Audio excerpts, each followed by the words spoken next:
D'ailleurs, vous allez prier toutes les deux. Tu commences, Wendy. Seigneur, je te prie pour cette journée. Merci parce que tu l'as fait. Et pour fait qu'elle soit. Je te prie pour la parole de Dieu. Fais qu'on puisse bien méditer. Fais qu'on soit concentré pendant la prière. Et qu'on mette les mains sur les yeux. Au nom de Jésus-Christ. Amen. Amen. Seigneur, je te prie pour ce moment avec toi, Seigneur.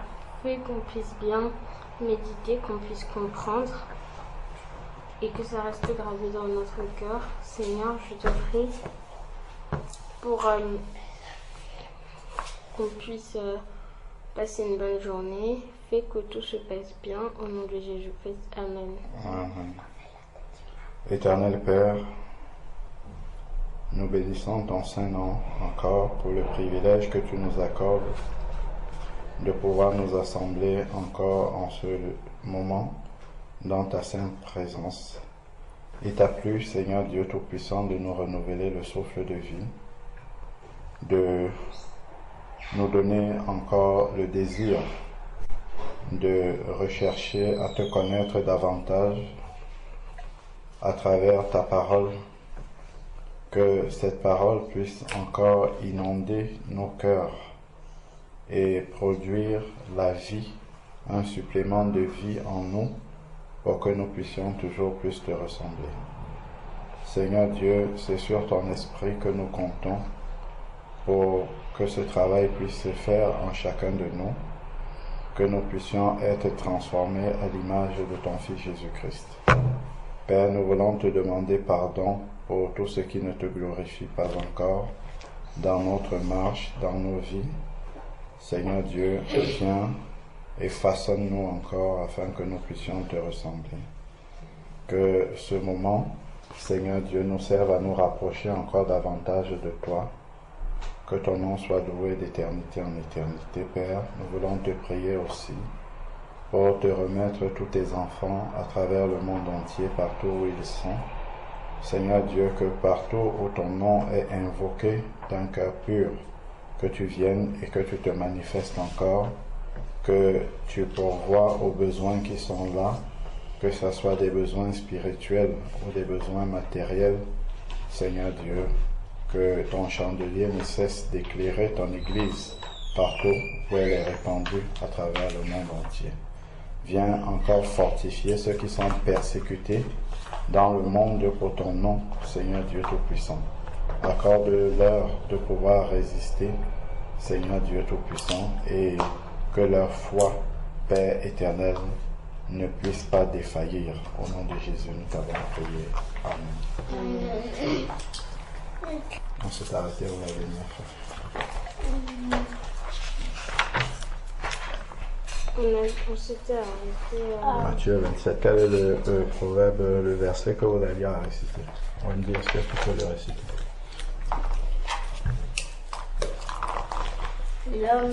Donc, c'est déjà quel verset? Proverbe 29, Proverbe 22, verset 9. Attends, moi je vais chercher. Proverbe 22, verset 9, c'est ça? Non, pas.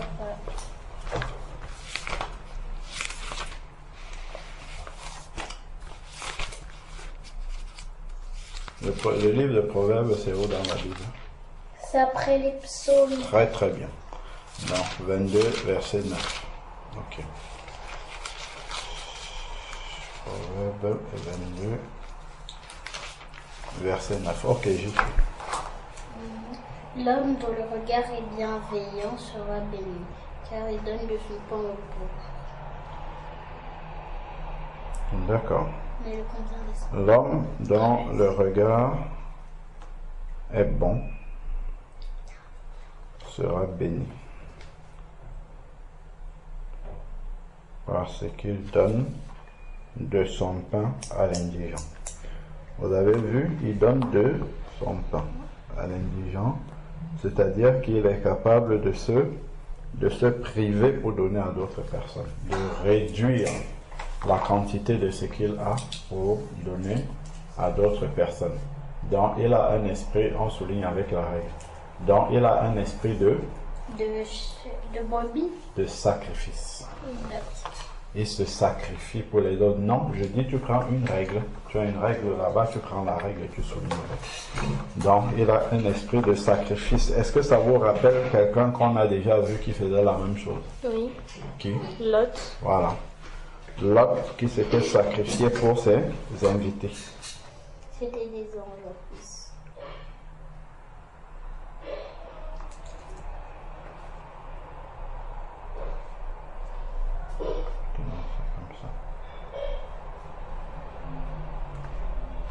Ça va baisser. Je mets la main ici, au milieu.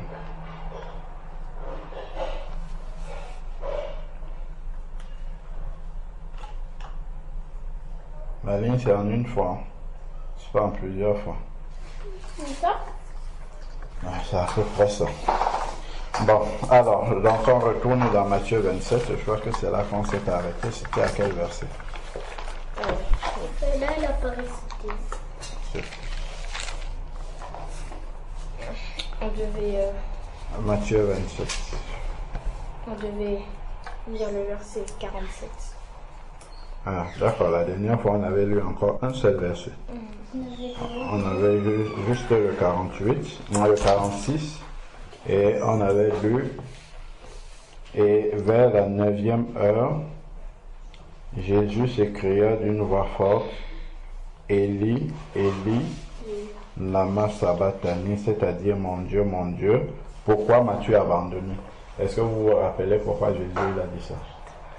Oui. Parce que Dieu, le temps de mourir, Dieu il peut pas avoir le péché. Non, enlève la main là, oui. Tu parles normalement, oui.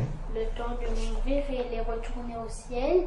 Oui. Et du coup, dans son corps, Oui. il a dit, Élie, la vache, donc ça veut dire Dieu, pourquoi m'as-tu abandonné? D'accord.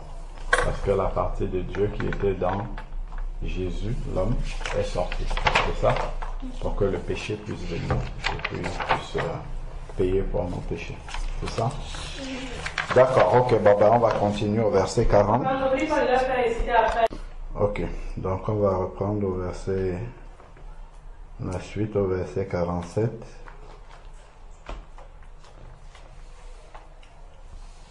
Donc, Wendy, tu vas prendre le verset 47 et tu vas t'arrêter quand je vais te dire de t'arrêter, d'accord?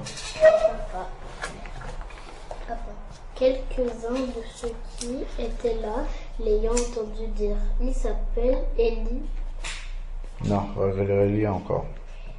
Quelqu'un de ceux qui étaient là. Non, relis encore bien. Quelques-uns de ceux qui étaient là, Oui. l'ayant entendu dire, il s'appelle Élie. Donc, ceux qui étaient là disent que Jésus appelle Élie. Voilà. Donc, Élie, Élie, là-bas, sabachthani, il pensait que Jésus était en train d'appeler Élie pour que Élie vienne le sauver. D'accord? Le prophète Élie. Ok? Ils avaient mal compris. Voilà, ils avaient mal compris. On continue au verset 48. Et aussitôt, l'un d'eux courut prendre une éponge qu'il remplit de vinaigre et l'ayant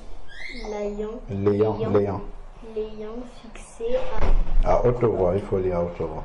À un roseau, il lui donna à boire. Mais on s'arrête. À la fin de chaque verset, on s'arrête. Donc, et aussitôt, l'un d'eux courut prendre une éponge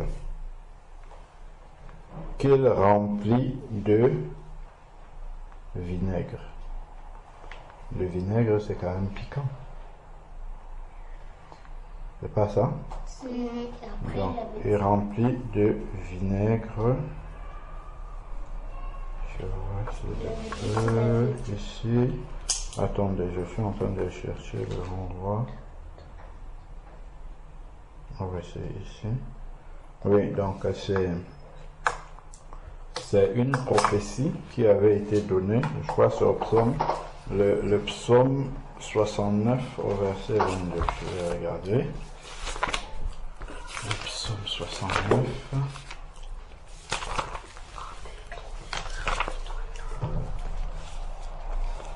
Psaume 69.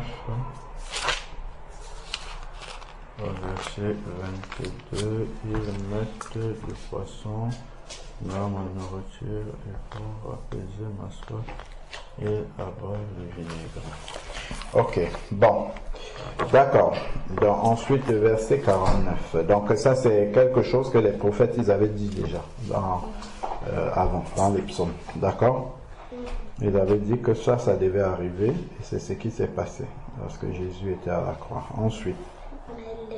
Mais les autres disaient, laisse, voyons si Élie viendra le sauver. Est-ce que ceux qui disent ça sont bien intentionnés? Non. Ils sont en train de se moquer. Voilà, ils se moquent de lui.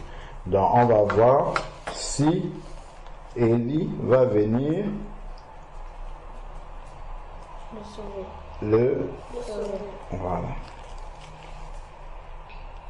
Et ça, ceux qui sont en train de dire ça, ce sont ceux qui étaient là, que Jésus a délivré, que Jésus a multiplié le pain, il leur a donné, c'est eux qui réagissent comme ça.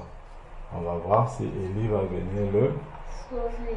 Ouais, c'est comme ça que le cœur de l'homme, il est mauvais, méchant. Ok, on continue. Je lis. Oui, Raphaëla, vas-y, continue. Jésus poussa de nouveau un grand cri et rendit l'esprit. Donc, voilà comment Jésus, il est mort à la croix. D'accord? Ce n'est pas Dieu qui est mort, mais c'est Jésus qui était un homme qui est mort. Ok? Voilà. Donc, c'est le corps dans lequel Dieu était venu, qui est le corps de Jésus-Christ, c'est ça qui est mort. Mais l'Esprit de Dieu était déjà sorti avant. D'accord? Quand il a dit Élie, Élie, là-bas, ça va tannir. Parce que si l'Esprit de Dieu n'était pas sorti là, c'était comme si Dieu est mort. D'accord? Alors, Dieu ne meurt pas, comme on a dit. Alors, donc, qu'est-ce qui va se passer maintenant? Lorsque Jésus est mort, il y a quelque chose qui va se passer. Verset 51. Que se passe-t-il? Et voici, le voile du temple se déchira en deux, puis depuis le haut jusqu'en bas. La terre trembla, les rochers se fendirent. Ah! Est-ce que quand tout le monde meurt, c'est ce qui se passe? Non. Ah, oui, qu'est-ce que tu veux dire? Je sais pourquoi ça fait ça. Oui. C'est parce qu'en fait, Jésus, il peut pas mourir parce que Jésus, il est saint et du coup, Jésus, il est saint. Oui. Et parce que s'il meurt, il y a quelque chose de mal qui va se passer. D'accord, ok, très bien. Donc, voici le voile du temple se déchira en deux, du haut Jusqu'en bas. jusqu'en bas. Qu'est-ce qu'on faisait dans le temple? Oui, On priait. oui. Qu'est-ce qu'on faisait d'autre? Oui, On faisait des offrandes. oui. C'était quel type d'offrande qu'on faisait là-bas? On donnait des agneaux, Voilà, comment on appelle ça? on appelle ça Un sacrifice. Des sacrifices. Ok? Donc on offrait des sacrifices et on priait là-bas. Et maintenant, comme le voile du temple s'est déchiré, qu'est-ce que ça veut dire? Oui. L'agneau de Dieu a été offert en sacrifice. L'agneau de Dieu a été offert en sacrifice. Donc c'est un sacrifice qui vient d'être offert. Ah, oui, Wendy, tu voulais dire autre chose? Je voulais dire que ça veut dire que Dieu ne veut qu'ils ne peuvent plus prier dans le temple. Ah, très bien. Ah mais oui. Ça veut dire qu'ils ne peuvent plus prier dans le temple. le voile du temple est déchiré, ça veut dire que le temple ne sert plus à rien. D'accord? Pourquoi ça ne sert plus à rien? Oui. Parce que maintenant que Jésus il est là, bah, on peut lui parler directement.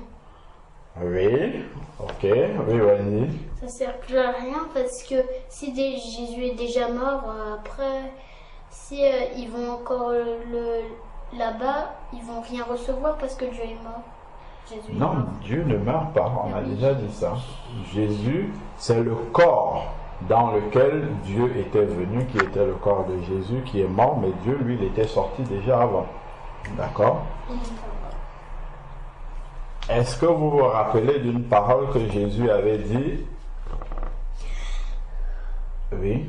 Jésus, il avait dit aux pharisiens que le temple va se déchirer et après ils avaient dit, il dit qu'il est le roi des Juifs et que le temple va se déchirer et pour qu'on le fait mourir et que Pilate il avait dit que est-ce qu'il faut que je le fasse mourir? Ah. Jésus, il avait dit, détruisez ce temple et je le reconstruis en 3 jours. Et de quoi parlait-il? Est-ce que vous vous rappelez de ce verset-là? Oui. Détruisez ce temple et je le reconstruis en 3 jours. Oui. Alors, c'est quel verset? Dans ce quand Jésus était, quand les gens sont venus l'accuser, quand il était au prétoire, est-ce que vous vous rappelez? Quand il était au prétoire, les faux témoins sont venus l'accuser. Les faux témoins sont venus l'accuser et ils ont dit, voilà celui qui dit qu'il détruit le temple et il le reconstruit en 3 jours. 3 jours. Alors, donc, on va essayer de retrouver le verset.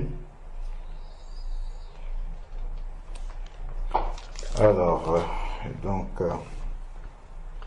Jésus devant le Sanhédrin, ça c'est à partir de 87, le verset 57. Alors, les principaux sacrificateurs. Voilà, c'est vers le verset 60. Voilà, c'est ici, verset 61. Matthieu 26, verset 61. Ah oui, c'est ça. Qu'est-ce qui est dit? Je puis détruire le temple de... Attends, Wendy. Matthieu 26, verset 61. Verset 61, c'est là. Oui. Enfin de dire, celui a dit, je puis détruire le temple de Dieu et le rebâtir en 3 jours. Voilà. Donc, je puis détruire le temple de Dieu et le rebâtir en 3 jours. Alors, il renvoie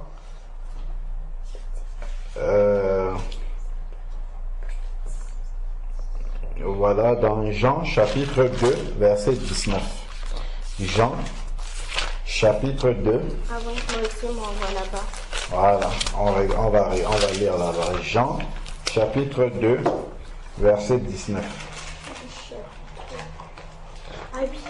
Jean chapitre 2, verset 19. Jésus leur répondit, détruisez ce temple et en 3 jours je le relèverai.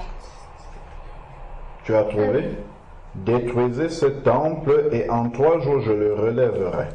Verset 21. Qu'est-ce qui est écrit, Raphaëla? Mais il parlait du temple de son corps. Est-ce que vous avez compris maintenant? Il parlait du temple de son Corps. Donc, le corps de Jésus était le Temple. Le véritable temple. Donc, lorsque le corps de Jésus a été, lorsqu'il a dit Élie, Élie là-bas sabachthani, son corps est mort, ça veut dire que le temple est le corps est dans Jésus. Je vais reprendre tout doucement. Il ne faut pas répondre vite. Il faut réfléchir d'abord, écouter d'abord avant de répondre. On a lu tout à l'heure, il a dit, détruisez ce temple et je le rebâtis en 3 jours. Je le relèverai en 3 jours. Et Jean 2, verset 19 nous dit qu'il parlait du temple de son corps.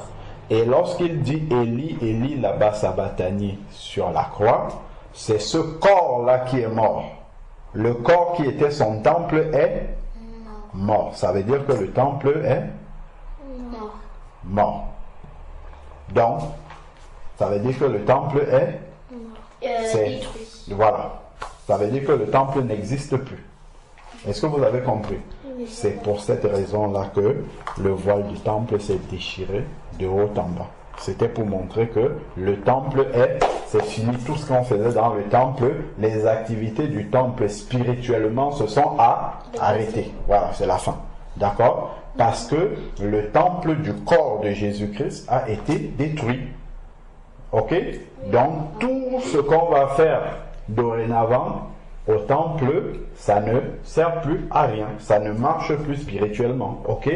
La fonction que le temple physique de Jérusalem assurait spirituellement est terminée. Ok? Voilà. C'est pour ça que le voile du temple s'est déchiré de haut en bas. Ça, c'est une explication. Une autre explication est celle que Raphaëlla a donnée tout à l'heure. Le temple de Jérusalem était divisé en 3 parties. Ok. Donne-moi une feuille de brouillon, je vais vous faire un petit dessin. Tu peux prendre là-bas. Alors.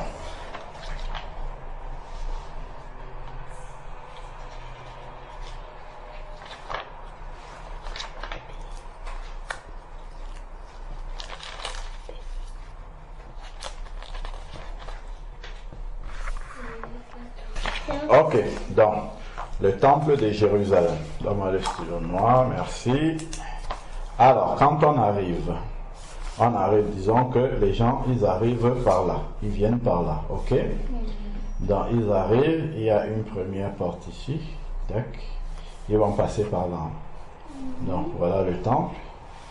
Il y a un premier endroit ici, et ici, là, hop, il va avoir un voile, ok? Ici, il y a un voile. Et puis, il y a une deuxième partie ici.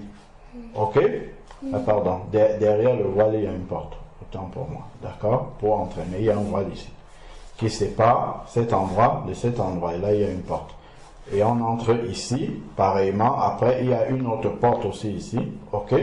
Qui continue. Donc, les gens peuvent aller comme ça. S'ils sont autorisés. Après, ici, là, il y a un autre voile. Ok? C'est comme ça que le temple il était à l'intérieur. Et ici, il y a un autre endroit. Voilà comment le temple il était. D'accord? Alors, ici, ce premier endroit ici, là, tout le monde avait le droit de venir là. Le peuple. Ça, par contre, c'était les juifs. Hein, les étrangers n'avaient pas le droit de venir ici. Ça, c'est le peuple juif. Ils avaient le droit de venir ici. On appelle ça le parvis extérieur. Ok? Parvis extérieur du temple. Tout le monde avait le droit de venir ici. Ok? Après, il y a ce rideau-ci qui sépare avec un autre lieu qu'on appelle le lieu saint du temple. Ok? C'est là où Dieu il habitait. Le lieu 1, pas encore. Ça, c'est le lieu saint, c'est là où les sacrificateurs ils offraient les sacrifices. Et ici, il n'y a que les sacrificateurs qui peuvent entrer ici. Sacrificateurs. Eux, ils peuvent entrer ici. Le peuple ne peut pas traverser ce premier rideau. Ok? Ensuite, maintenant, ici, c'est un endroit qui s'appelle le lieu très saint. Le lieu très saint, c'est là où il y avait, vous savez ce qu'on appelle l'arche de l'alliance? Oui. L'arche de l'alliance.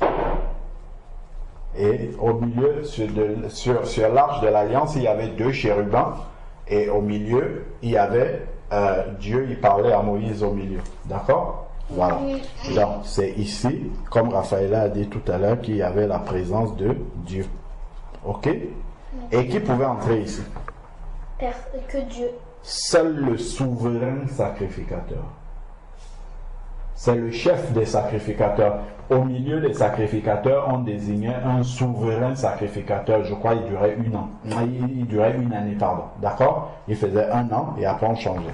Donc il n'y a que lui qui pouvait entrer ici. Souverain sacrificateur. Et il pouvait entrer 1 fois par an. Pas plus. Ok? Souverain sacrificateur. Donc lui pouvait entrer là 1 fois par an. Et avant d'entrer, il fallait d'abord qu'il demande pardon à Dieu pour ses propres péchés. D'accord? Parce que s'il entrait là, en ayant les péchés, il mourrait dedans. Oui, lui-même, il mourrait dedans. Et s'il mourait dedans, en étant souverain sacrificateur, personne ne pouvait entrer là-bas pour prendre son corps. D'accord? Parce que ceux qui entraient ici, seul le souverain sacrificateur pouvait entrer. Or, si lui mourait, il n'y avait pas de souverain sacrificateur encore pour le remplacer, donc personne ne pouvait entrer. Donc, ce qui fait que, avant qu'il n'entre là, qu'est-ce qu'on faisait? On mettait sur son pied, on lui mettait une chaîne comme ça au pied, ok? On mettait une chaîne autour de son pied comme ça, et sur la chaîne, il y avait des cloches, ok? Et on attachait un fil, et le fil restait dehors, d'accord? Le fil restait ici, dans le lieu saint, ok? Le fil il restait ici, parce qu'ici, il y avait des sacrificateurs qui pouvaient venir. Donc, le fil restait ici, et lui, il entrait là, avec les cloches, d'accord? Autour de son pied. Et quand il était en train de marcher, on entendait le son des cloches, on savait qu'il était toujours vivant. Si on n'entendait plus le son des cloches, ça veut dire qu'il est mort. Dans la présence de Dieu, si lui-même il avait un péché. Et lorsqu'il mourait dans la présence de Dieu, comme personne ne pouvait entrer ici pour le prendre, qu'est-ce qu'on faisait? On tirait, d'accord? On tirait le fil et ça le ramenait par son pied sur lequel le fil était attaché, d'accord? Ça ramenait son corps et c'est comme ça qu'on le sortait. D'accord? Jusqu'à ce que on nomme un nouveau souverain sacrificateur et l'année d'après, il pouvait encore entrer là-bas. D'accord? Parce que Dieu est un feu dévorant. Il est amour, mais il est aussi saint. Si on entre dans sa présence et qu'on n'est pas saint, on est foudroyé. D'accord? Donc, lorsque Jésus est mort, c'est pour expliquer ce que Raphaël a dit tout à l'heure. Ok? Lorsque Jésus est mort, pardon, ce voile-ci, tac, tous les voiles là, ils se sont. Ça, ce voile-ci, c'est déchiré. Déchiré, déchiré, déchiré. Ici, déchiré, déchiré, déchiré, déchiré. Ok? Donc, il n'y a plus de séparation entre le parvis extérieur, le lieu saint, et le lieu très saint. Il n'y a plus de séparation. Qu'est-ce que ça veut dire? Ça veut dire que tout le monde du peuple peut venir dans la présence de Dieu, ici. C'est pour ça que maintenant nous pouvons prier, chacun là où il est. Tu pries simplement et tu es directement dans la présence de Dieu. Avant de commencer la méditation, qu'est-ce qu'on a dit? Seigneur, nous te remercions de ce que tu nous permets d'entrer dans ta présence. Avant, nous on n'aurait pas pu prier comme ça. Il n'y a que le souverain sacrificateur, lorsqu'il était entré ici, qui pouvait dire ça. D'accord? Parce que les autres n'entraient pas dans la présence de Dieu, du tout, du tout. Il n'y avait que le souverain sacrificateur qui pouvait entrer. D'accord? Donc, comme Jésus, il a offert un sacrifice parfait pour nous tous, lorsque nous acceptons Jésus, maintenant, nous pouvons entrer dans la présence de Dieu. Ok? Parce que le souverain sacrificateur, ce qu'il entrait faire ici dans la présence de Dieu 1 fois par an, il demandait d'abord pardon pour ses propres péchés, et il venait demander pardon pour les péchés de tout le peuple. D'accord? Et Dieu pardonnait souvent à tout le peuple. D'accord? Mais maintenant, nous-mêmes, nous pouvons venir demander pardon pour nos propres péchés. Parce que Jésus étant mort à la croix, d'accord, le voile s'est déchiré et permet à tout le monde d'entrer dans la présence de Dieu si nous avons accepté Jésus-Christ. D'accord? Parce que lui, il entrait avec le sang des animaux. D'accord? Pour demander pardon à Dieu, mais nous entrons par le sang de Jésus. D'accord? Le sang de Jésus qui est pur nous permet d'entrer dans la présence de Dieu ici. Ok? Et, ça on va le voir plus tard, Jésus, il a fait de nous aussi des sacrificateurs. Nous, ça veut dire quoi? Nous qui sommes devenus des enfants de Dieu, Jésus, lorsqu'on l'accepte, il a fait de nous des sacrificateurs. Nous sommes devenus aussi des sacrificateurs. C'est pour ça que nous pouvons entrer dans ce lieu. Ok? Mais bon, ça c'est un peu plus compliqué. C'était simplement pour nous expliquer ce qui s'est passé. Dans le temple physique, si il ne sert plus à rien, lorsque le voile s'est déchiré, maintenant c'est spirituellement que ça se passe. D'accord? Ok? Voilà. Alors, donc, le voile du temple s'est déchiré. Là, vous avez compris tout ce qu'il y a, enfin, en tout cas une partie de ce qu'il y a derrière. On est d'accord?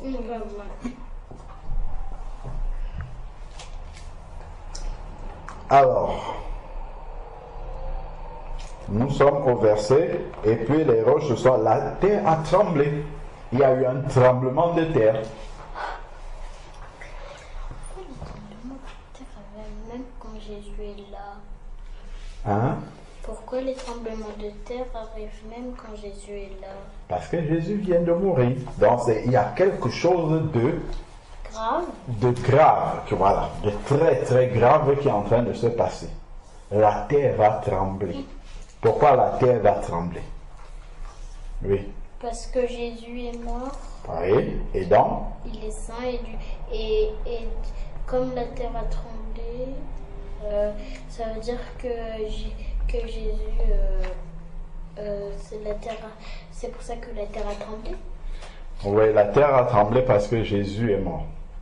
C'est parce que la terre se prépare à accueillir le corps d'un saint, de quelqu'un qui est saint, totalement, d'accord?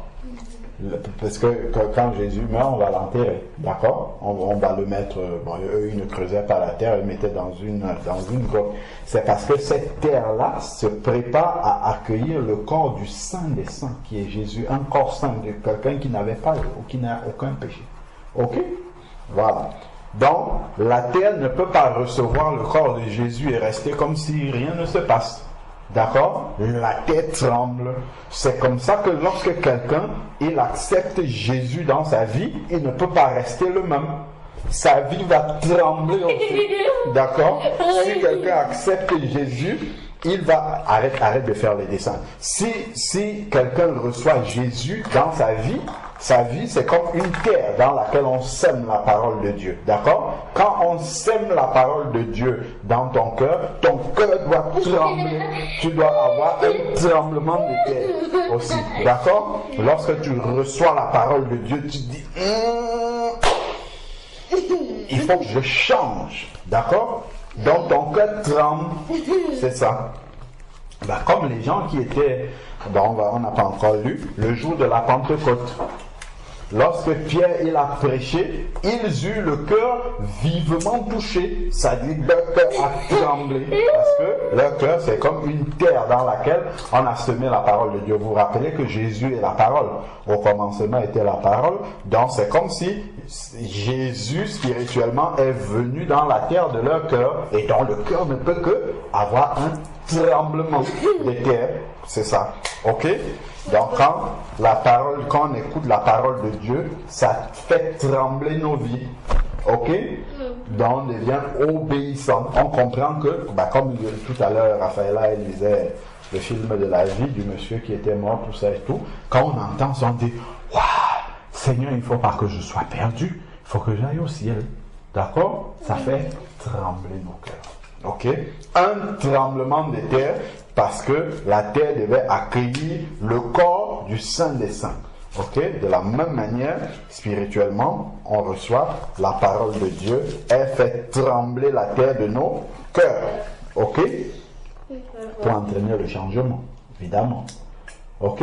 Parce que quand il y a un tremblement de terre, après, tout ce qui était sur la terre, là, qu'est-ce qui se passe quand il y a un tremblement de terre? Mais tout tombe, tout s'écroule. Parfait.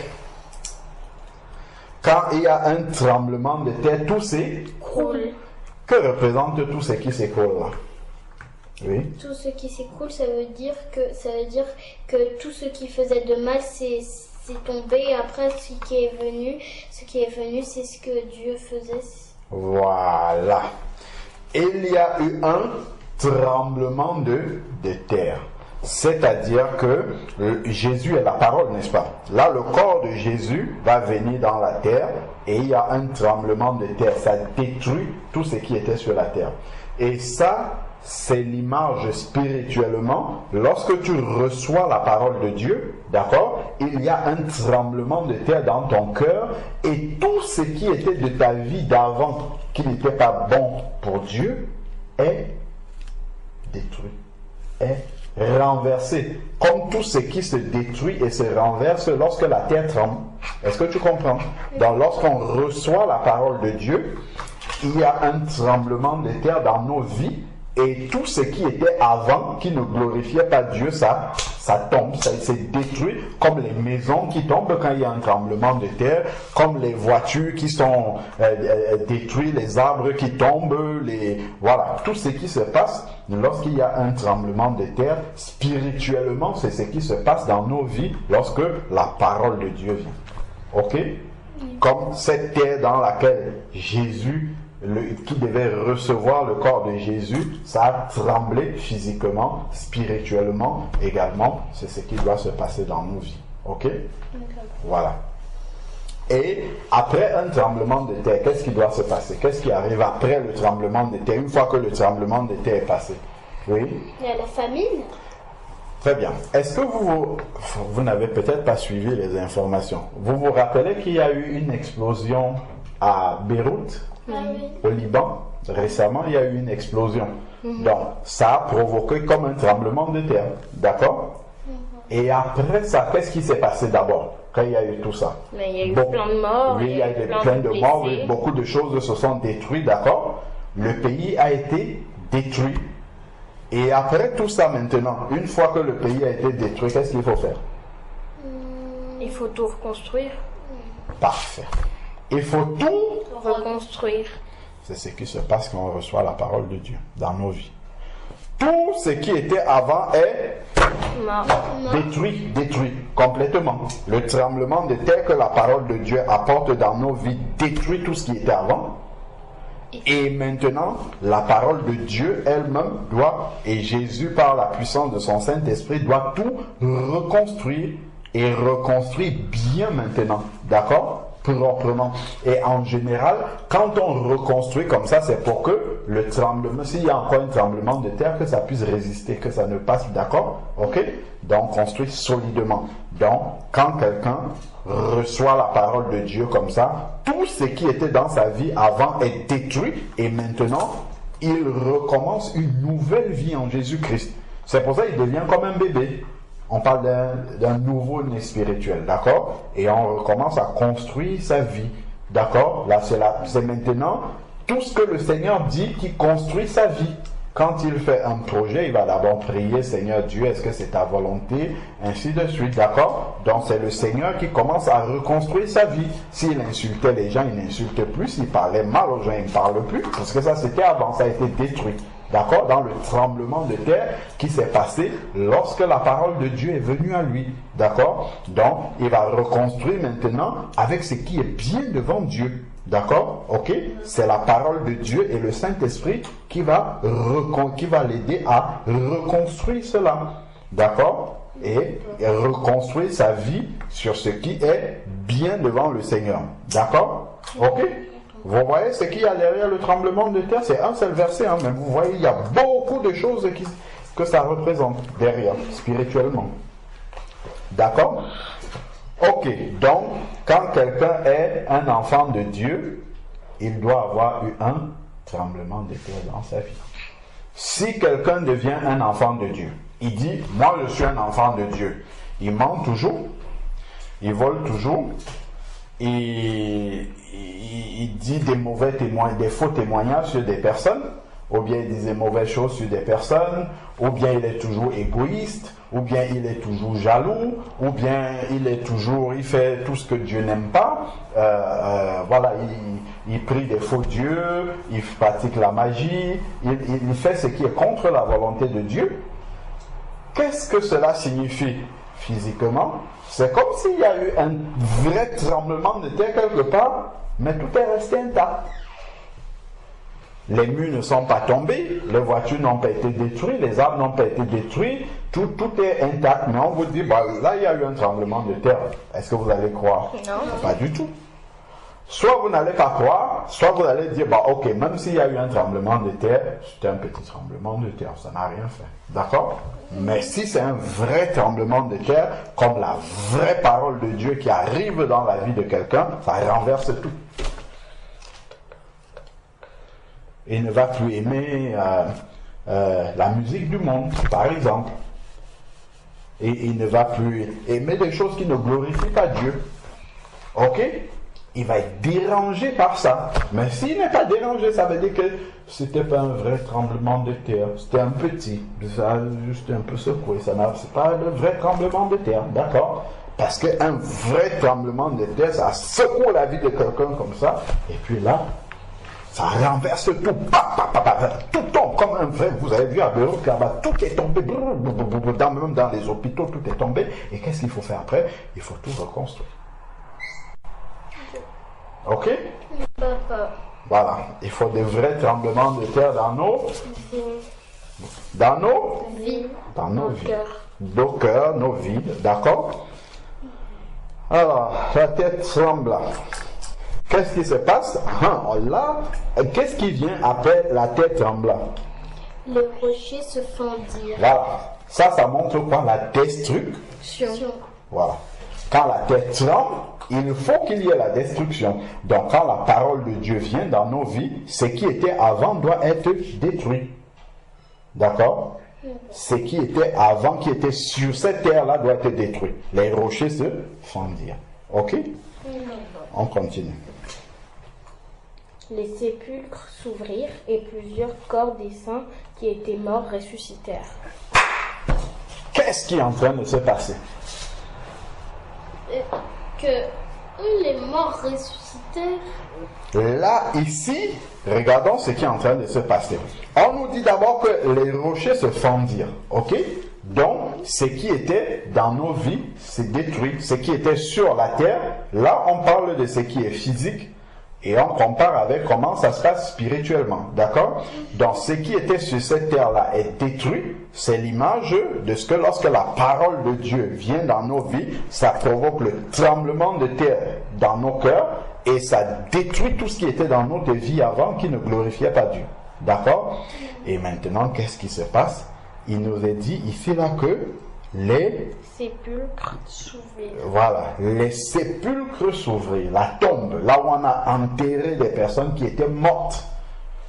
Vous vous rappelez qu'il y a un verset dans la parole de Dieu qui dit « Ceux qui ne connaissent pas Dieu, ils sont morts par leurs offenses. » C'est Éphésiens chapitre 2 qui dit ça au verset 1 et 2. « Vous étiez morts par vos offenses. » Celui qui ne connaît pas Dieu, il est mort. Voilà. Donc, maintenant, les tombeaux vont s'ouvrir et des gens vont ressusciter. Ce sont des nouvelles personnes. D'accord? Ok? Donc, ça, en fait, ça veut dire que quand la parole de Dieu vient dans ta vie, ok? Ce qui était avant que tu ne connaisses Dieu, c'est détruit complètement. Et il y a une nouvelle personne qui va venir. C'est eux qui ressuscitent. Quand on parle des gens qui ressuscitent, c'est l'image d'une nouvelle personne que tu vas être. Ok? Avec maintenant les habitudes que Dieu t'a données. Tu vas rechercher à faire la volonté de Dieu. Lorsque tu ne fais pas la volonté de Dieu ou qu'il t'arrive de ne pas faire la volonté de Dieu, ça va attrister ton cœur. Ok? Tu ne seras pas content. D'accord? Donc, ils ressuscitèrent. Donc, ça, c'est la nouvelle naissance. Ils sont nouveau-nés. D'accord? C'est des nouvelles personnes. Ok. Donc, les saints qui étaient décédés, voilà, ils vont ressusciter. Et qu'est-ce qu'ils font? Ils sortirent, continue, au verset 53. Et plusieurs corps des saints ressuscitèrent. Étant sortis des sépulcres après la résurrection de Jésus, ils entrèrent dans la ville sainte et apparurent à un grand nombre de personnes. Voilà, donc ils sortirent des tombeaux après la résurrection de Jésus. Pourquoi c'est après la résurrection de Jésus? Parce que Jésus est le premier en tout. Il doit être le premier à être ressuscité. D'accord? Ok? Et les autres saints qui étaient morts sont sortis aussi de leur tombe pour dire que Jésus est la vie. La vie.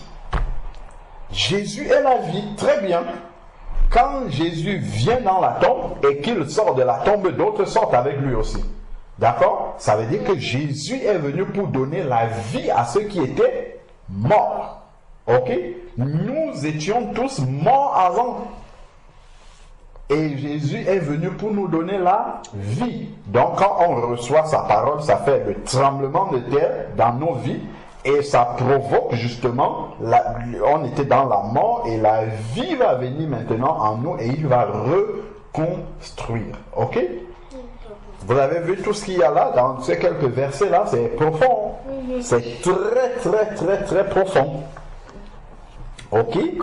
Donc on doit être ressuscité en Jésus. Quelqu'un qui est ressuscité, il doit être... Lorsque Jésus il était ressuscité, vous vous rappelez quand les gens le voyaient, est-ce qu'ils le reconnaissaient? Non. Ah. Ça veut dire que quand tu es devenu un enfant de Dieu, tu es ressuscité, les gens, Ils ne te reconnaissent pas. ils ne te reconnaissent pas. Ils te voient physiquement, ils savent que ça c'est Wendy, mais ta manière d'agir, ta manière de réfléchir, ce que tu aimes désormais, les gens ils te reconnaissent plus. Ils disent, mais il y a quelque chose de... Ça ce n'est pas Wendy qu'on a connu. Ben, Wendy avant, elle s'énervait, elle criait sur les gens, mais maintenant, mais on lui fait ça, mais Wendy, tu ne fais plus rien, mais tu ne t'énerves plus comme avant. Ben c'est fini. Elle est gentille, elle est serviable. Quand on dit, Wendy, est-ce que tu peux m'apporter un verre? Oh non. Mais maintenant, quand on dit, Wendy, apporte-moi. Ah oui, maman, tu veux un verre d'eau? Ah d'accord, ok, attends, ma bouche va de... On dit, mais ça, c'est pas Wendy, ça. Qu'est-ce qui s'est passé? Enfin là, Wendy, qu'est-ce qu'il y a eu dans sa vie? Wendy, qu'est-ce qui se passe? D'accord? La vie, elle est transformée. Parce que Jésus est venu et il a donné la vie. D'accord? Donc quand Jésus, il est entré dans la tombe, quand il ressuscite, d'autres doivent ressusciter avec lui pour montrer ceux qui étaient morts. Pour montrer que Jésus est venu pour donner la vie. La vie. Parce que sans Jésus, on est mort. Ok? Vous voyez? Donc quand on dit, oh, je suis un enfant de Dieu, il faut qu'on voit que c'est vraiment un enfant de Dieu. Parce que sa vie est transformée, sa vie a changé, sa vie n'est pas comme celle des autres. Ceux qui étaient sortis des tombeaux là, qui sont entrés dans la ville là, est-ce qu'ils sont comme ceux qui étaient vivants? Non. Ah non, pas du tout. Ceux qui étaient vivants, quand ils les voient, ils savent que ceux-ci là, ça ce sont des morts. Ça c'est ceux qui étaient morts avant, et maintenant ils sont vivants. Ils ne sont pas comme nous. Ok? Parce que eux, ils sortent de la tombe. Ils sont sortis de la tombe pour venir dans la ville. D'ailleurs, continuons à lire. Lisons un peu la suite. Alors, relisons le verset 53. Étant sortis des sépulcres après la résurrection de Jésus, ils entrèrent dans la ville sainte et apparurent à un grand nombre de personnes. Vous voyez, ils ont apparu à un grand nombre de personnes. Et ceux à qui ils se sont montrés savaient que ceux-ci n'étaient plus avec nous. Ceux-ci, ils étaient morts. Tu vois? Donc, ils sont étonnés. Mais comment ils peuvent encore vivre? Mais ça peut pas être lui. Tu vois? Parce qu'ils sont changés. Ils sont de nouvelles personnes. D'accord? Donc, quand on est enfant de Dieu, on doit être... Une nouvelle personne. Transformé, une nouvelle personne, changée, avec les habitudes de Dieu. Voilà. Bon, on a dit beaucoup de choses, on n'a rien noté. Est-ce que vous avez compris alors maintenant tout ce qui, enfin en tout cas une bonne partie de ce qu'on a dit qui s'est passé spirituellement quand Jésus il est mort? Et c'est ça qui doit se passer dans nos vies. Le tremblement de terre. D'accord? Ok, bon, on va noter quand même quelque chose, comme ça vous allez pouvoir lire, ok? Donc, on note Matthieu 27 à partir du verset 47, c'est ça, hein? On a commencé à 47. Matthieu 27, verset 47. Là, on a lu jusqu'à 53. On va s'arrêter là, parce qu'on a dit quand même beaucoup de choses. Matthieu 27, verset... Donc, on va dire Matthieu 27, 47-53.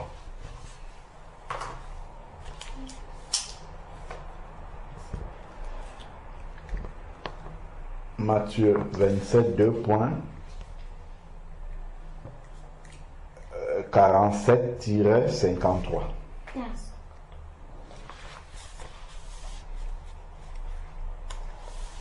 On souligne les versets, comme on avait dit. Oui.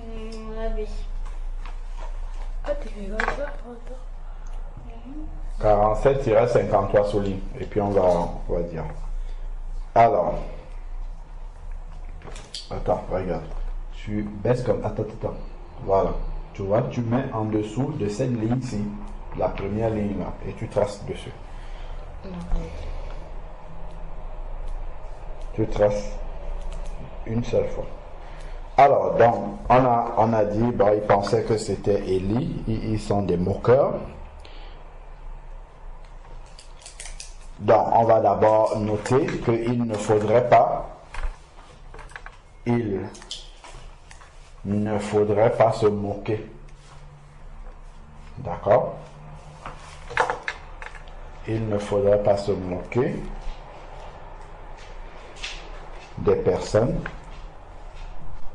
comme ceux qui étaient au bord de la croix, comme ceux qui étaient à côté de la croix, on va dire, de Jésus. Il ne faudrait pas se moquer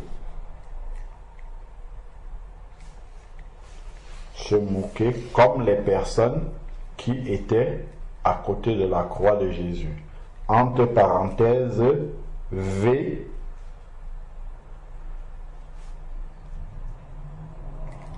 V47.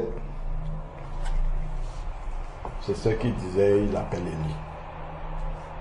Ok? Il ne faut pas se moquer. Comme ceux qui étaient à côté de la croix de Jésus. Entre parenthèses, V47. Ensuite, même V49 aussi. C'est là où ils disent qu'on va voir si Élie va venir le soir. V47-49. Oui, vous pouvez mettre -49.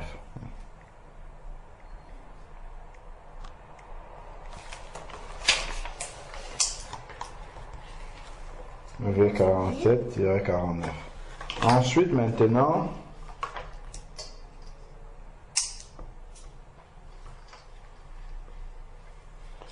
après, ah oui, tu veux souligner.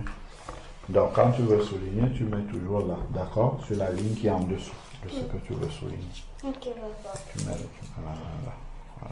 là. Là, je vais à la ligne. À la ligne ou je continue là? Ou tu vas à la ligne. Il faut respecter la marge. Hein. Ça veut dire que je suis ici? Non. Ça veut dire que ça, tu aurais dû l'écrire après la marge, ici, dedans. Mais c'est pas grave, souligne là-bas. Je dis pour la prochaine fois, d'accord? Non, tu soulignes toujours en dessous, ici. Ok? Tu mets toujours sur la ligne du dessous et tu soulignes. Ok? Voilà. Allez, on poursuit. Alors, donc, on va poursuivre au verset 50. On poursuit. Tu ranges le cahier? On poursuit, je dis. On n'a même pas encore commencé à noter correctement. Alors, donc, à la mort, on écrit, hein, on est en train d'écrire. Alors, lorsque Jésus est mort,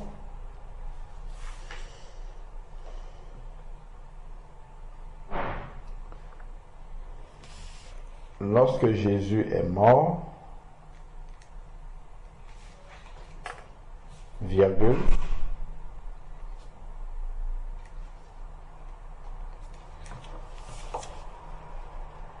lorsque Jésus est mort,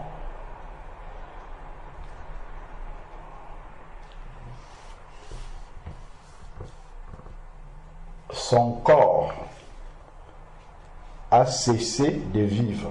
D'accord? On comprend ça? Son corps a cessé de vivre. Lorsque Jésus est mort, son corps a cessé de vivre. Point.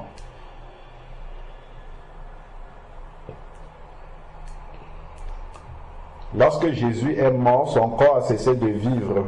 Point. Enfin, avant le point, entre parenthèses V51. Non, V50, autant pour moi, pardon. Son corps a cessé. Oui, qu'est-ce que tu veux savoir? Comment on écrit CC? C-E-2-S-E, accent aigu. Son corps a cessé de vivre, entre parenthèses V50.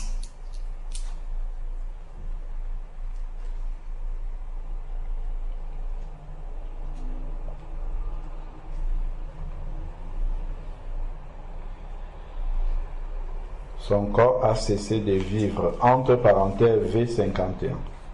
V50. V50, pardon. V50. Point. Or, Jésus avait déclaré... Or, à la suite ou à la... À la suite. Or, Jésus avait déclaré...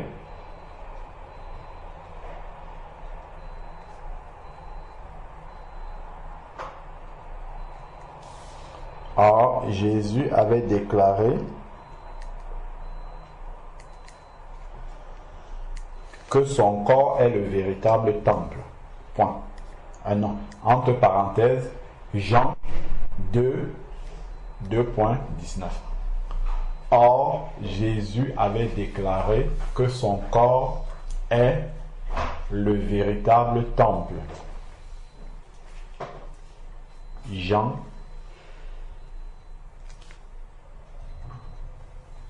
2, 2.19. Ok?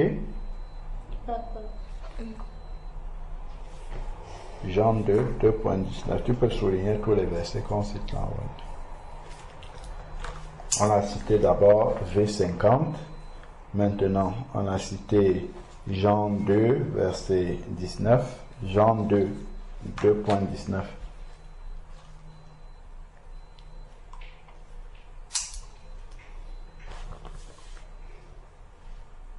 Ok, c'est bon. Donc Jésus avait déclaré que son corps est le véritable temple. Entre parenthèses, Jean 2, 2.19.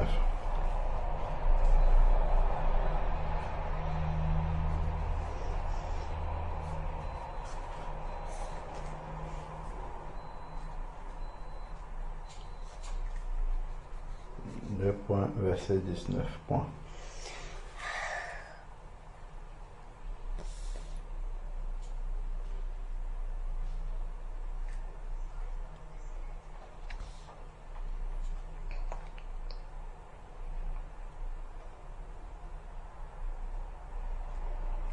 Tu as changé d'écriture. Alors, Jean 2, verset 19. Je vais continuer. Hein. C'est bon? Or, Jésus avait déclaré que son corps est le véritable temple, entre parenthèses Jean 2, verset 19. Point. C'est pourquoi... À la suite. Entre parenthèses Jean 2, verset 19. À la suite, c'est pourquoi le voile du temple s'est déchiré. C'est pourquoi le voile du temple s'est déchiré. C'est pourquoi le voile du temple s'est déchiré.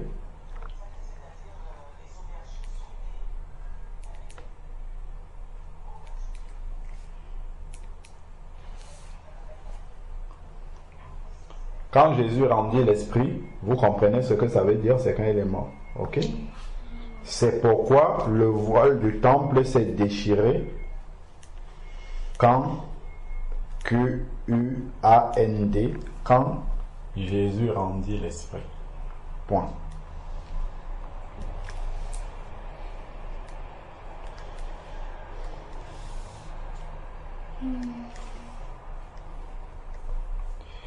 C'est pourquoi on ne réfléchit pas, on écrit. C'est pourquoi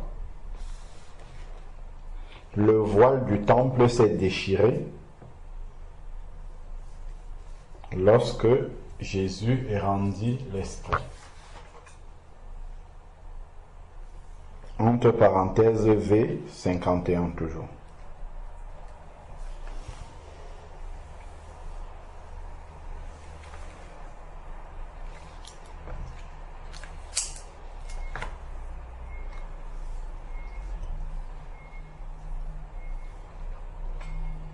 Ok.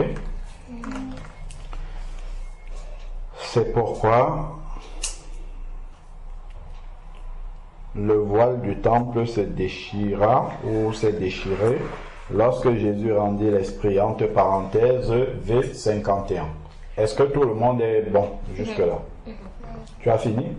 Je vais écrire. Entre parenthèses V51. C'est pourquoi le voile du temple s'est déchiré lorsque Jésus rendit l'esprit. Entre parenthèses V51.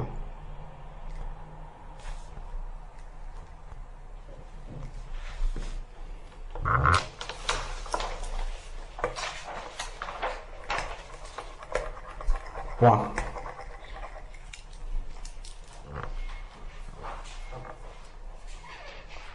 Qu'est-ce qu'on peut dire? La fonction,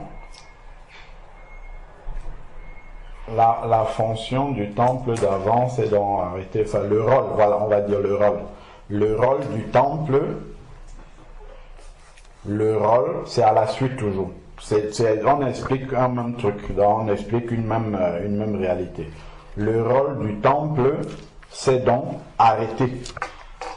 Le rôle du temple physique, on va dire oui, physique. Le rôle du temple ou de Jérusalem ou physique. Voilà, le rôle du temple physique, c'est donc arrêter. Wendy, est-ce que tu notes ce que je dis depuis?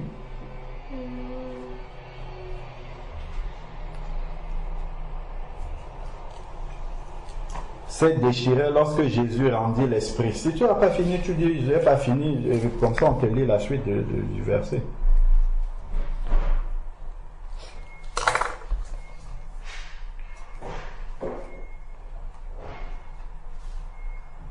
Non, tu mets le T ici. Rendit l'esprit. Lorsque c'est le voile du temple se déchira, lorsque, entre parenthèses, V51.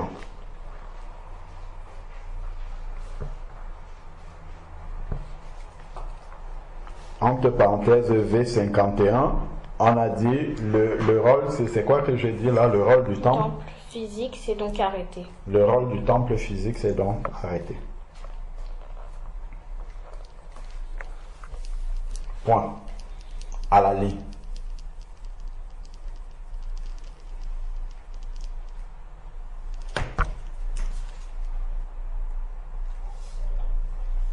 À la ligne, c'est là qu'on va dire aujourd'hui, chacun de nous peut directement prier Dieu.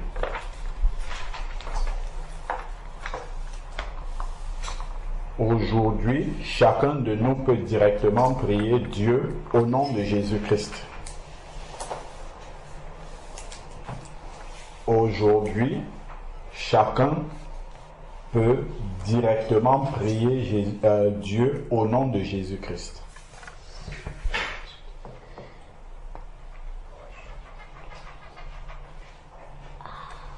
Aujourd'hui, chacun peut directement prier Dieu au nom de Jésus-Christ. Point.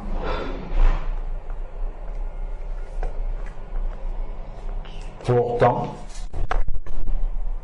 aujourd'hui, chacun peut directement prier Dieu. au nom de Jésus-Christ. Point.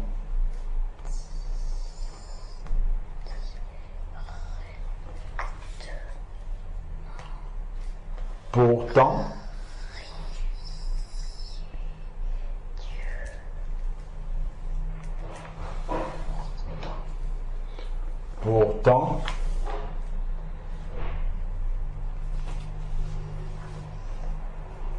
dans le temple ancien, non, c'est le temple physique dont on parle.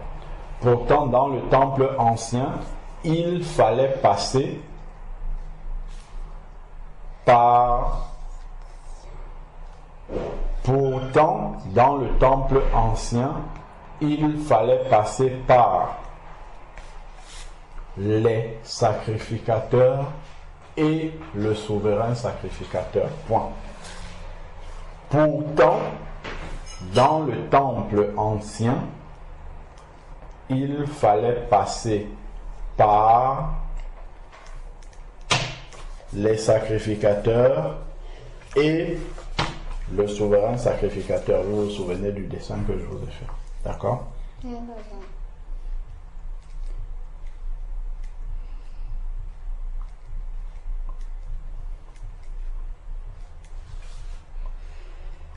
Tout ça, c'est à lire.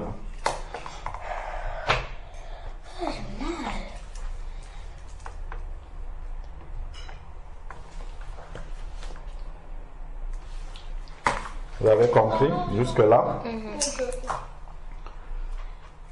Pourtant, dans le temple ancien, il fallait passer par les sacrificateurs et le souverain sacrificateur. Point. Alors, donc, qu'est-ce qui s'est passé dans 1? On aurait même dû mettre des tirets. 1, le voile du temple s'est déchiré. On a expliqué à la ligne maintenant. La tête trembla. Vous pouvez mettre à la ligne, la tête trembla 2 points. La tête trembla entre parenthèses V51 et vous mettez 2 points et puis on va expliquer. La tête trembla V5 entre parenthèses V51, vous mettez 2 points et on va expliquer. Vous avez retenu quoi? La tête trembla. En fait, la tête tremblade, c'est que aussi, notre cœur et notre vie qui tremblent pour qu'on soit transformé après. D'accord, ok, très bien. Dans la tête trembla, 2 points, parce qu'elle, entre parenthèses, verset 51, c'est entre parenthèses, et il faut souligner tous les versets, il y a plein de versets à souligner là-haut. T'as ici.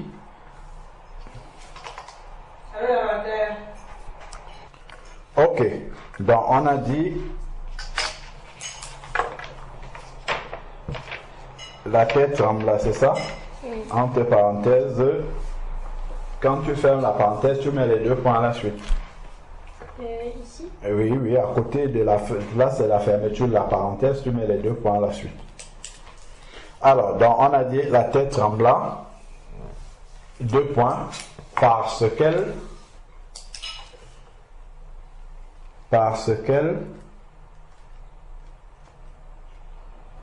s'apprêtait à recevoir le corps du Saint des Saints. Vous comprenez ce que c'est? C'est le corps de Jésus. Parce qu'elle s'apprêtait à recevoir le corps du Saint des Saints. Donc, ça, c'est ce qui s'est passé dans le domaine physique. Et après, on va expliquer ce que ça veut dire spirituellement pour nous. D'accord? Voilà.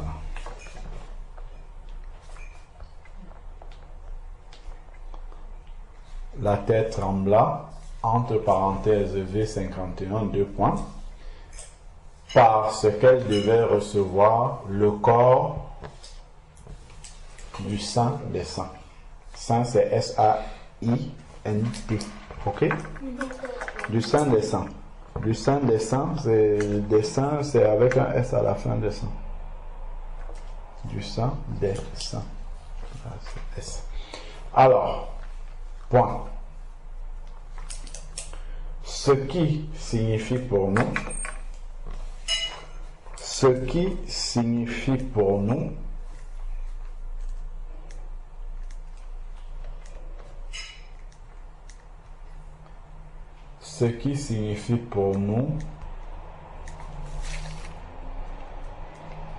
que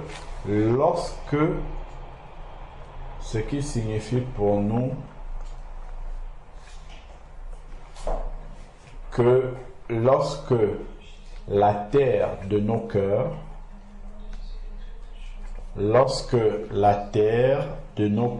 reçoit la parole de Dieu, virgule, lorsque la terre de nos cœurs reçoit la parole de Dieu, elle tremble. Lorsque la terre de nos cœurs reçoit la parole de Dieu, virgule, elle tremble.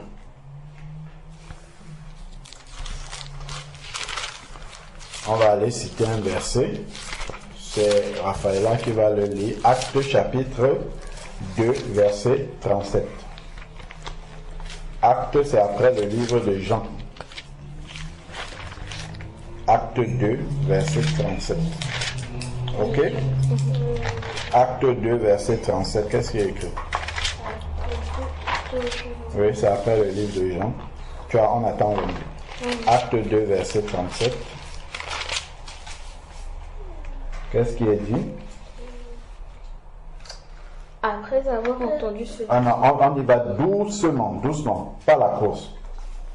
La méditation ne court pas. Si on court comme ça, on ne va rien comprendre.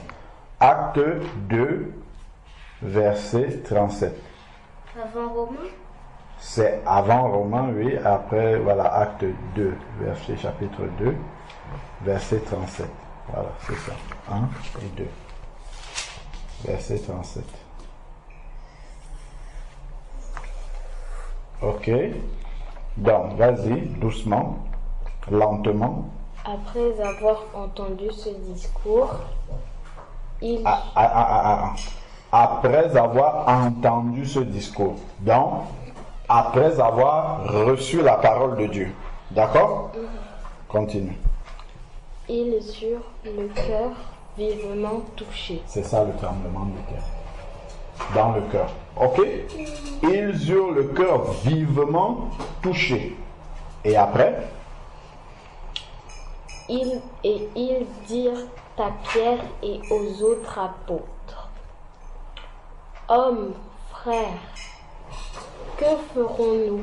Voilà. Donc, quand on reçoit la parole de Dieu comme ça, notre cœur est vivement touché et on commence à se poser des questions. Ah, je ne suis pas sauvé. Ah, je suis perdu. Ah, comment faire pour changer? Ah, ainsi de suite. D'accord? Ils eurent le cœur vivement touché. C'est le tremblement de terre dans leur cœur. Donc, entre parenthèses, acte 2, verset 37. Ce que vous avez noté, entre parenthèses, acte chapitre 2, acte 2, 2.37. C'était ce qui signifie pour nous que lorsque la terre de nos cœurs reçoit la parole de Dieu, qu'est-ce qui se passe? Ben, on tremble, notre cœur tremble. Voilà, notre cœur tremble. Ils eurent le cœur vivement touché.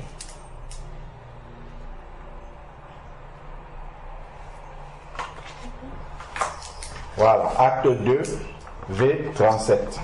Ok?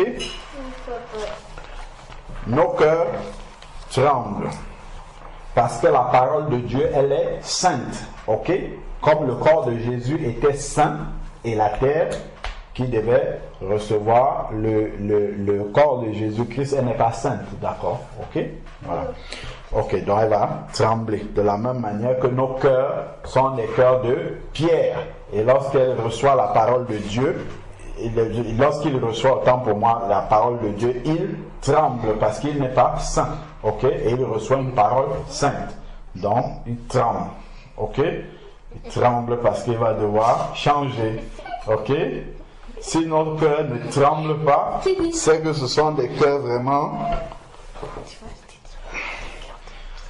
Alors, endurcis. Ok? Oui, ben si, ce sont des cœurs endurcis. Si ça ne tremble pas quand on entend la parole de Dieu, sinon ce sont des cœurs endurcis. Allez, hop, donc, on prie le Seigneur pour ne pas avoir des cœurs endurcis, mais plutôt des cœurs de chair, dans lesquels la parole de Dieu peut venir, peut s'implanter, transformer. Ok? Alors, donc, ok, donc, dans les cœurs tremblent, ok? On continue. Les rochers se fendirent. On écrit maintenant à la ligne, les rochers se fendirent. Toujours entre parenthèses V51 et puis on met 2 points. Dans le premier, c'était la tête trembla. Maintenant, entre parenthèses V51, les rochers se fendirent. Entre parenthèses V51, toujours 2 points.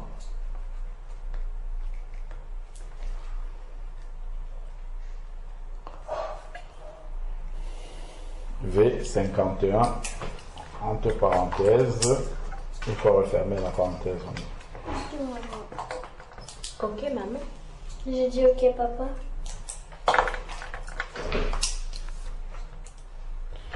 Toujours faire sur la ligne qui est en bas. Voilà, très bien. Donc,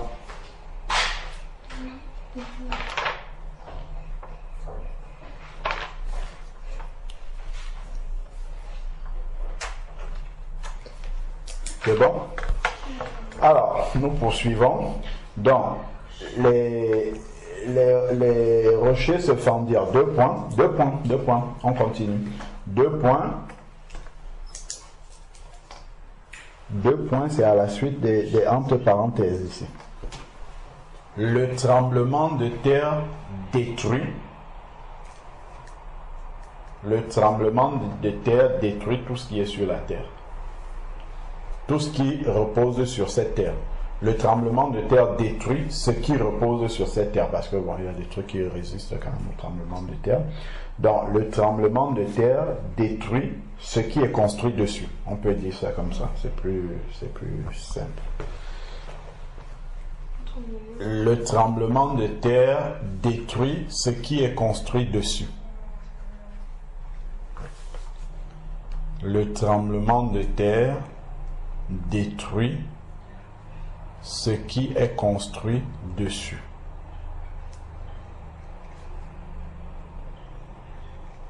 D'accord? Le tremblement de terre détruit ce qui est construit dessus. Point. De même, point, de même, la parole de Dieu détruit dans nos cœurs. De même, la parole de Dieu détruit dans nos cœurs ce qui n'est pas de lui. Point. De même,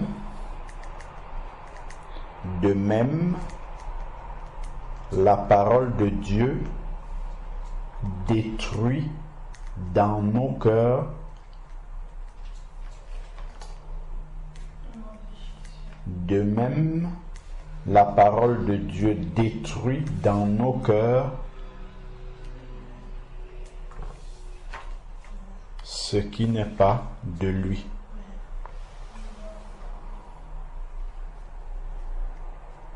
De même, la parole de Dieu détruit dans nos cœurs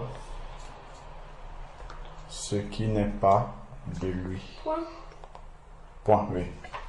On va pas mettre un... Donc vous pouvez mettre par exemple Hébreux 8 verset 10. Mais voici l'alliance que je ferai avec la maison d'Israël.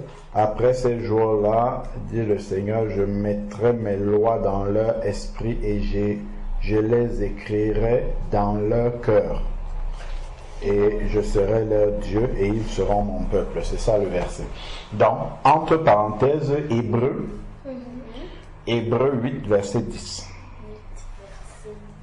Voilà. C'est un exemple. Hébreux. Il va écrire dans le il va écrire dans Hébreux 8, verset 10. Ok.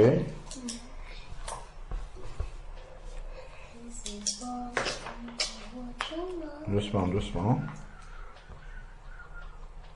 Ok, on continue.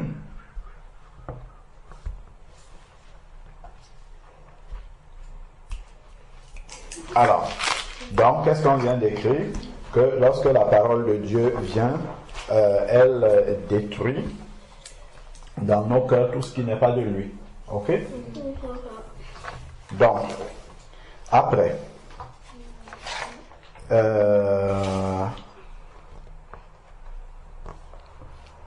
donc on peut dire, après un tremblement de terre, enfin après la destruction provoquée par un tremblement de terre, la reconstruction commence, n'est-ce pas? C'est ce qu'on a parlé, on a dit tout à l'heure pour le Liban, vous vous rappelez? Donc on tourne, on va à la ligne, point. On va à la ligne. Ça a pris toute une page. Après la destruction d'un tremblement de terre, virgule, ou après la destruction provoquée par un tremblement de terre, virgule, après la destruction provoquée par un tremblement de terre, virgule,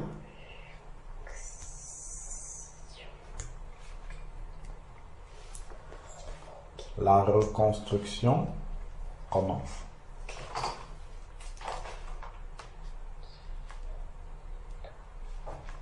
Après la destruction provoquée par un tremblement de terre, la reconstruction commence. Ok? De même, lorsque nous recevons la parole de Dieu dans nos cœurs, la transformation commence. Ok? Donc, je recommence. Après la destruction provoquée par le tremblement de terre, virgule, la reconstruction commence. Point. Est-ce que jusque-là, tout le monde y est? Oui. Point. De même, après la réception de la parole de Dieu dans nos cœurs, virgule, la transformation commence. Point.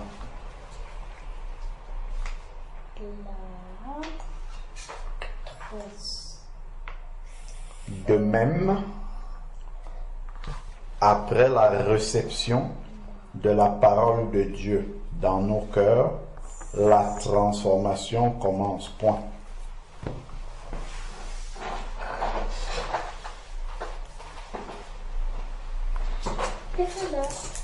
Ok? La transformation commence. Point. Donc, il nous reste un verset à commenter. Ce sont les tombeaux qui s'ouvrent et les morts et les corps de plusieurs saints décédés ressuscitèrent. Et le 53, ils sortirent des tombeaux et entraient dans la ville sainte après la résurrection de Jésus et apparurent à de nombreuses personnes. D'accord? Donc, pas de verset pour ça, pour me dire. c'est le 51, on l'a mis au début. On est en train de commenter la reconstruction, ainsi de suite. C'est toujours le 51. On s'assoit et puis on continue. Alors,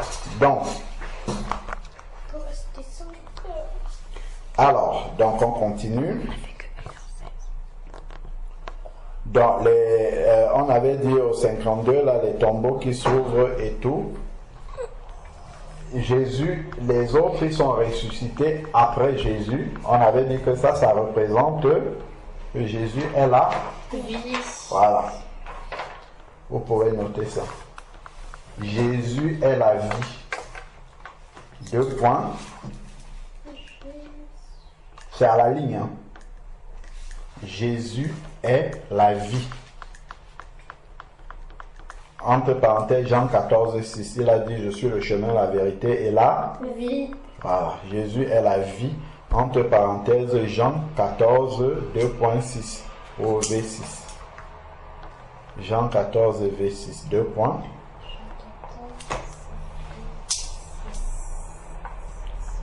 Deux points. C'est pourquoi, on va dire ça après. Toujours la ligne du dessus. C'est ça. Attends, tu commences ici. Attends, il faut que ça soit là, voilà. Jésus est la vie, 2 points. Jean 14, 6, 2 points. 2 points, c'est pourquoi. Lorsqu'il ressuscite, c'est pourquoi, lorsqu'il ressuscite, c'est pourquoi, lorsqu'il ressuscite, il rend la vie aux morts. Ok? Et ça, c'est entre parenthèses V 53.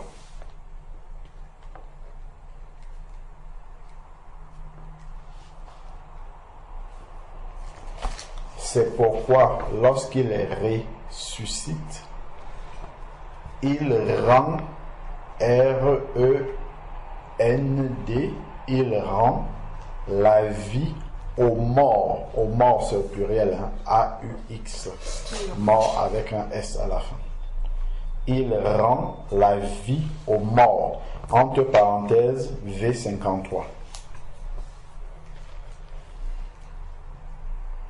J'espère qu'on va plus écrire, parce que je suis un peu touche.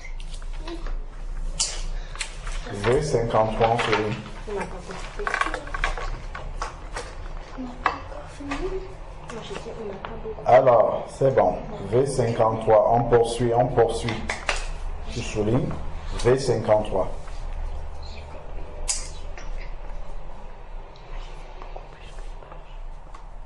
Non, moi j'ai fait C'est bon? Alors, c'est pourquoi lorsqu'il ressuscite, il rend la vie aux morts. Entre parenthèses V53. Donc, il nous reste une phrase à dire. Donc, les tombeaux s'ouvraient et les corps, voilà, de ceux qui étaient décédés ressuscitèrent. Vous pouvez même mettre 52 et 53. Donc, vous avez vu, ils vont entrer dans la ville sainte et apparu à un grand nombre de personnes. Donc, ceux qui sont ressuscités, ce sont les nouveaux nés en Christ, d'accord? Et ils doivent se montrer aux autres pour que les autres voient leur changement. On est d'accord? Oui, papa. Voilà. On note. Après avoir reçu la vie, vous pouvez même mettre à la ligne. Après avoir reçu la vie de Christ, vous comprenez ce que ça veut dire, non? Oui. Après avoir reçu la vie de Christ,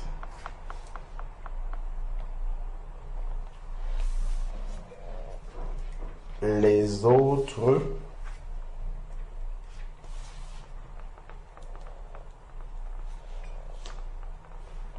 doivent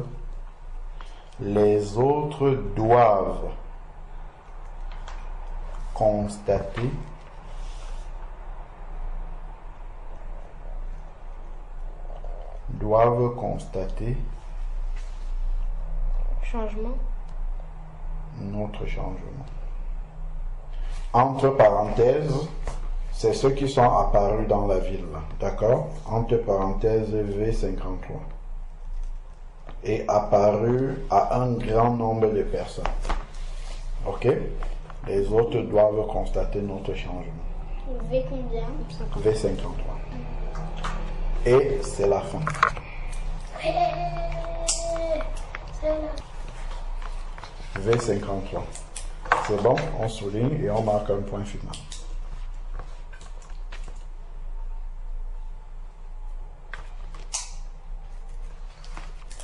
C'est bon?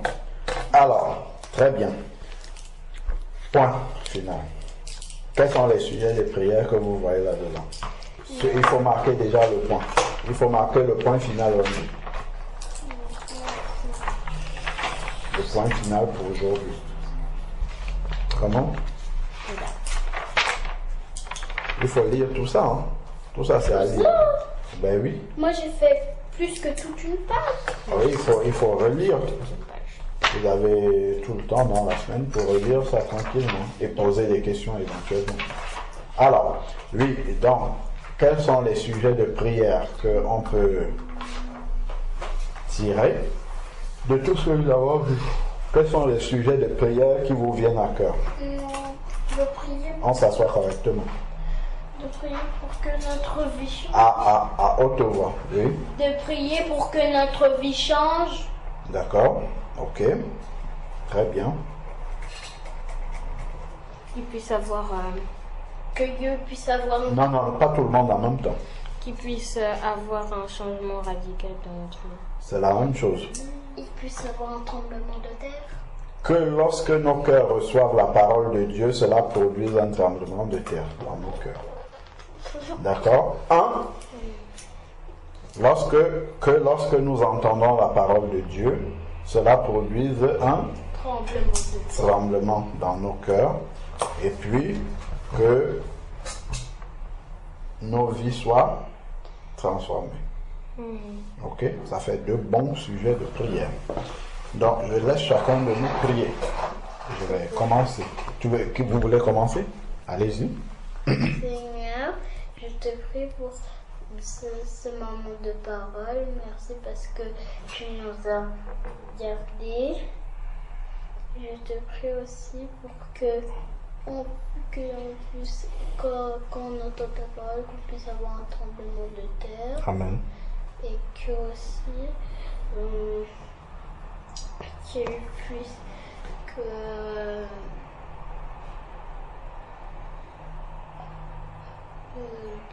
qu'il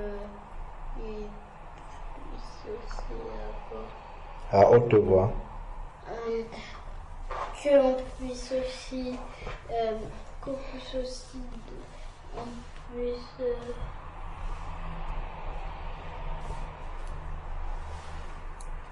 Seigneur, je te remercie pour cette parole, Seigneur, que nous venons d'écouter. Amen. Fais qu'elle puisse rester gravée dans notre cœur, qu'on puisse la mettre en pratique. Seigneur, aide-nous à avoir un tremblement de terre, Seigneur, quand nous entendons ta parole. Amen. Qu'on puisse, que notre vie puisse être transformée, changée, Seigneur, et qu'on puisse montrer aux autres pour qu'ils se tournent vers toi. Amen. Qu'ils puissent constater notre changement et qu'ils puissent faire la même chose au nom de Jésus-Christ. Amen. Amen. Éternel Dieu, nous venons encore te rendre grâce pour ta parole abondante, Seigneur Père éternel. Merci pour tout ce que tu nous as enseigné ce jour. Père, que cette parole puisse demeurer profondément dans nos cœurs, dans le cœur de ces enfants, que cette parole aille toujours en grandissant, Seigneur Père éternel. Seigneur Dieu, que cela ne puisse pas s'envoler de nos cœurs, que vraiment ta vie abondante puisse venir en nous et continuer à nous transformer. Pardonne-nous pour toutes les fois où nos cœurs ont reçu ta parole et sans qu'un tremblement de terre ne se produise, Seigneur Père. Pardonne-nous pour toutes les fois où nos cœurs sont demeurés endurcis devant ta parole. Viens encore à notre secours, Seigneur Père éternel, afin que nous te laissions, Seigneur Dieu, agir pleinement dans nos cœurs, dans nos vies, pour que nos vies soient totalement transformées, Seigneur Père éternel, à l'image de la vie de ton Fils Jésus-Christ, Seigneur Père éternel. Merci encore pour la richesse de ta parole. Merci pour le plan merveilleux que tu as pour chacune de nos vies, ce plan de transformation pour que nous puissions ressembler à ton Fils Jésus-Christ. Père, viens encore augmenter notre foi afin que nous croyions, Seigneur Dieu, que tu es capable et que c'est ta volonté d'accomplir cela dans chacune de nos vies, Seigneur Père. Nous voulons te prier aussi pour tous les enfants à travers le monde entier. Seigneur Père éternel, ceux dont même les parents ne te connaissent pas encore, Papa, que tu touches encore le cœur de ces enfants, afin que ces enfants s'approchent de toi et que même par eux, que les parents puissent se convertir, Seigneur Père éternel. Nous t'en supplions au nom de Jésus-Christ. Nous te prions aussi, Seigneur Dieu Tout-Puissant, pour les parents à travers le monde entier, même ceux qui sont convertis, Seigneur Père éternel, que vraiment ces parents puissent veiller à transmettre à leurs enfants, Seigneur Père éternel, la richesse de ta parole. Viens encore, Seigneur Dieu, et capacite les parents, Seigneur Dieu, pour qu'ils puissent faire ce travail-là, car tu as dit, instruis l'enfant selon la voie de la justice. Quand il grandira, il ne s'en détournera pas. Papa, nous bénissons ton Saint-Nom encore. Que ces paroles, Seigneur Dieu Tout-Puissant, transforment radicalement nos vies. Au nom de Jésus-Christ, nous t'avons prié. Amen. Amen.